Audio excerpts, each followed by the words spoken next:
Ito, abiso sa mga motorista, mga kabrigada, asahan ho ang dagdag presyo sa lahat ng mga produktong petrolyo sa susunod na linggo. Sa pagtataya ho, kabrigada, matapos po yung 4 na araw na trading ay meron pong inaasahang hanggang 60 centavos na aumento sa kada litro ng gasolina. Meron din pong halos piso na 90 centavos ang posible po madagdag sa kada litro ng diesel.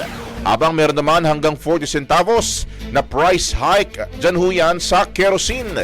Kapag nagkataon, yan ho, kabrigada, yung ika-4 na linggong sunod-sunod na price hike sa gasolina, habang ikalawang linggo naman ho sa diesel. Kabrigada, ang estimates na yan ay resulta pa lamang po ng 4 na araw na trading. Ibig sabihin, meron pa hong final trading at ngayong Sabado, maglalabas po ng final estimates.